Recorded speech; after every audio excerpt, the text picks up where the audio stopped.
His life is one of neck irons that bound his ancestors in slavery. Like this. His life includes quilts stitched with secret codes to help slaves escape to freedom. His life is saving this historic cemetery where his ancestors are buried.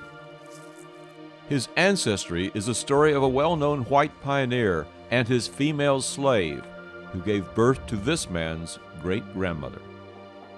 And his life history includes his family staying put when so many blacks fled following a lynching.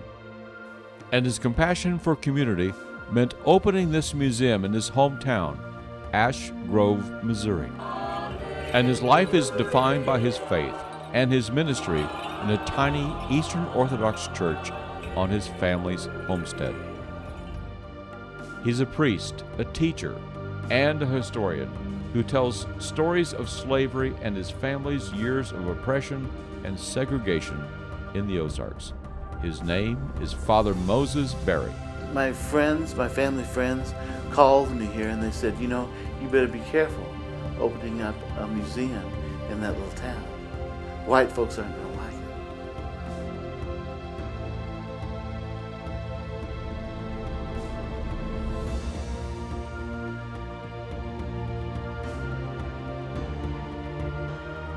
Hello, I'm Ed Filmer.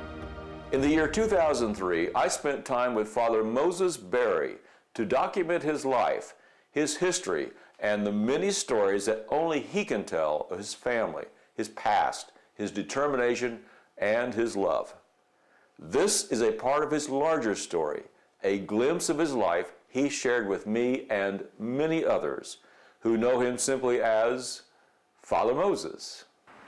On Main Street in Ash Grove, Missouri, Father Moïsiјe Beri arrives at his Ozarks Afro-American Heritage Museum. A tour group is to arrive soon, and he wants to make sure all of his historic artifacts are ready. The items on the walls and in cabinets are mostly from his own family. He's carefully preserved them all. My family held on to these things. His ancestors had taken great care to hand down their history to their next generation. Well, this is a history of the life and times of the African Americans who lived in this little town and other small towns around the Ozarks. This is filled with so much of the essence of the people who lived here.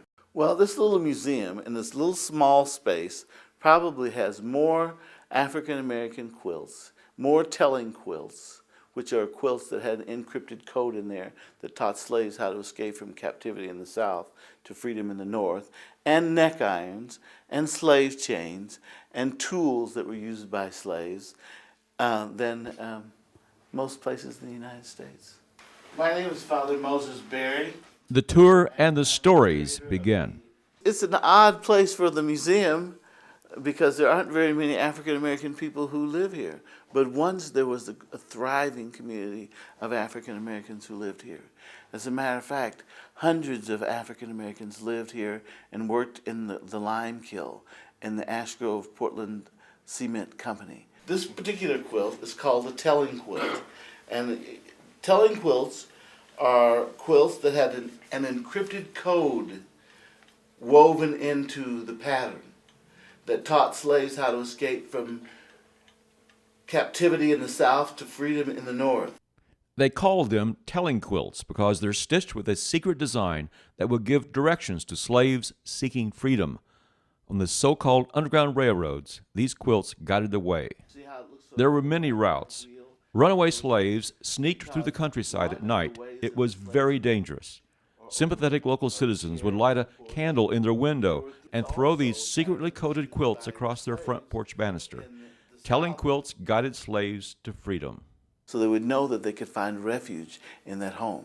So they'd wait until it was dark, and they would go to the house, and then the people from usually Quakers or other sympathetic white people would feed them and clothe them and get them ready for their next leg of the journey. I remember this one, and Grandma Beri used to say, "Come here, boy." And I'd come and she says, "Smell." I don't know. It seems like maybe I smelled something, but maybe I didn't. You know, in the Jewish tradition, they say that the mother is the one who breathes the spirit into the children. Father Moses' family dates back to the days before the Civil War, when slavery was legal in Missouri. His great-grandmother was the daughter of a slave woman. After freedom, the Beri family kept reminders of their captivity. Some examples of neck irons that were used during the Civil War days. This is a neck iron, and it went on like this, and when it goes around the neck, you clamp it around the neck, and this goes through here and acts as a padlock, and that's how they held them secure. Now, can you imagine having this on, moving from place to place? Of course, they wouldn't be this kind. Oh, it's a perfect fit. Perfect fit for you. We don't have to, no adjustments. And this went through like this, and that's how they held them. And there was a chain that went in between those two. Let your hands, and it connected here, and that's, you know, so this is how a person would be confined in that situation. And it was a horrible thing. As the psalmist says, out of suffering comes freedom. Father Beri's family history included this site north of Ash Grove. It is the Nathan Boone Homestead State Park. Nathan Boone, youngest son of Daniel Boone, moved here with his slaves and homesteaded. He and one of his slave women had a child. That baby girl grew up to become Father Moses' grandmother, Caroline. My great-grandmother, Caroline Boone Beri, was born and raised here on the Boone plantation. Caroline was Nathan Boone's daughter. And so everybody in our family always knew that. As a matter of fact, I can remember my grandmother and my grandfather, because my grandfather's relatives were free black people. And he used to always tease my grandmother in a very loving way and said, well, your people are slaves, mine weren't. In the case of Caroline, she was more of a privileged child because she was, related to the slave owner. And we know she was privileged because we have a cabinet that Nathan Boone gave Caroline's mother in our museum. So that suggests more of a relationship than just slave owner and concubine slave. You know, I know she could read, so that suggests that she was somewhat privileged, because after all, it was against the law to teach African American at that time to read or to write or any other, giving them any kind of educational background at all. Father Moses Beri visits his family's cemetery a few miles from the Nathan Boone homestead. The Old Negro Cemetery, as it's fondly referred to, the final resting place of slaves, Indians, and paupers. This cemetery was the only place non-whites could be buried during the days of slavery and segregation. Many of Father Moses' family and friends are buried here. When he returned years before, his family cemetery was neglected and overgrown. When my wife and I first came here 5 years ago, the cemetery had not been in use for over 40 years. Neighbors, black and white, came to help and cleaned it up, but work remained to be done. But this is a private cemetery which was set aside for these people because it was against the law for them to be buried in the common cemetery of the town. So they thought they should set this aside. Before this integration occurred in 1965, there were many things that we take for granted today that weren't allowed at that time.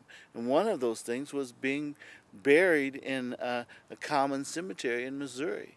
It was against the law. There were exceptions, but that was only because of the fair-mindedness of the white people that were in charge of the cemeteries. Against the law because of slavery? Because they didn't want to be buried in the same cemetery with black people. It's as simple as that. This is a foreign concept to people from our generation and from who have our sensibilities.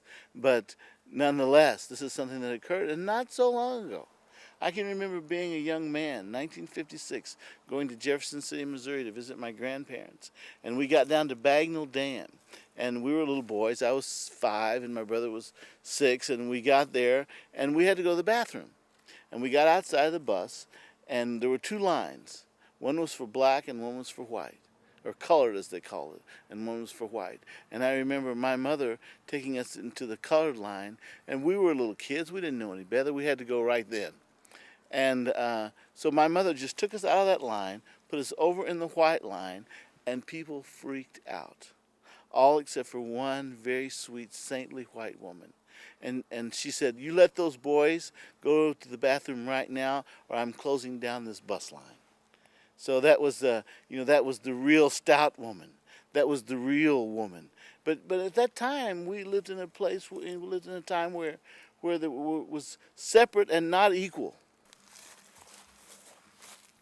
Time, neglect, and in Father Moses' belief, acid rain have taken a toll on the grave markers. This is one of his family members. It's in better shape than others. Some have deteriorated, and their inscriptions lost forever. I don't want them to fall off because that's when they'll break, you see. So we'll leave it here. Yeah, Marie Boone, born August the 5th, 1819. How is she related? She's my great-great-grandmother. She's the daughter of Nathan Boone, and she was one of his slaves.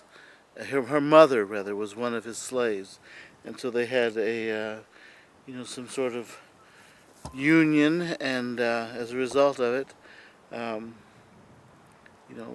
my great-grandmother has passed on that same lineage to me and my offspring. This long-neglected historic cemetery is, for Father Moses and other black families in Ash Grove and Greene County, Missouri, a story of their lives. The names and dates, fading with the years, remind him of families that endured hardships of slavery, decades of poverty and oppression, segregation, and on one horrific night, violence. On Good Friday, 1906, there was a lynching where 3 black men were lynched. A white woman claimed 3 black men raped her. Those men were jailed. A mob of thousands rioted, overran the jail, dragged the 3 to Springfield's public square. The mob lynched the accused black men, burned their bodies. The next morning, hundreds still there. A few of them sifted through the men's ashes looking for souvenirs, bits of rope, bone, teeth. The city of Springfield minted a coin that said on the one side, 1906, Good Friday. And on the other side of the coin it said, the lynching of 3 niggers. The night of the lynchings and for days after, black citizens of Springfield began to take whatever they could carry and flee. Hundreds left, and over the next few weeks, thousands had left Springfield and Greene County, never to return. And there was a mass exodus from this whole area, from all of Greene County and surrounding areas, particularly in Springfield, of African Americans, and they fled because they were afraid for their lives. And one of those men who was hung in Springfield Square, Looney, was one of my relatives. The woman who claimed rape later backed down from her accusation, saying she was not raped. But the black exodus had started and continued. Before the 1906 lynchings, 25% of Greene County's population was black. At the next census in 1910, just 2% of the population were African American. The Beri family were among just a few who stayed. When the news of this reached Ash Grove, my relatives here in Ash Grove said that they weren't going to move. Wallace White, my great-grandfather, says he endured Vicksburg, and surely he could endure anything that would be dished out to him. As so many fled, so did their history in Greene County. Many of the older people who lived there just held on to the history, and the next generation wanted to forget it. Why did they want to forget it? They wanted to forget it because I think sometimes people believe that if they ignore the things in history that have happened, then it will some way go away. The Beri family stayed. They endured the times. This old tree on their family farm near Ash Grove, Missouri, to this day is a symbol of endurance and hope for the future. Under its limbs, people of many races and faiths celebrate community and love. Well, this tree is a tree that's referred to as the hitchin tree. because for the longest time, people from the African American community here in Ash Grove, Missouri, were married in front of this tree. Father Moses and others call it the hitching tree. Couples got married under its branches. Since there were few places blacks could congregate during the days of segregation in the rural Ozarks, many couples chose to be married under this tree, the hitching tree. They had a ceremony that they would perform, which I'm sure some of you may be familiar with. It's called the jumping the broom. And it was symbolic of how a person would begin their life as separate individuals, their married life as separate individuals, and then they would hitch hands and they would jump over the broom. And that was symbolic of going into a new phase of life. And then someone, usually the best man or maybe some elder from the community, would sweep the area that they had just jumped over with that broom, and symbolic of entering into new life. For new generations, Father Beri continued to honor the traditions of the hitching tree. Well, I tell them that they must endure, that they must keep in mind that their life is more than this present moment, and that their life will be filled with all sorts of ups and downs.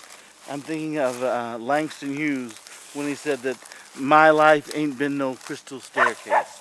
It's been filled with splinters and bumps. And I often think of that because I think sometimes young people are so idealistic that they don't realize the struggle that they will have to go through and that which they must endure.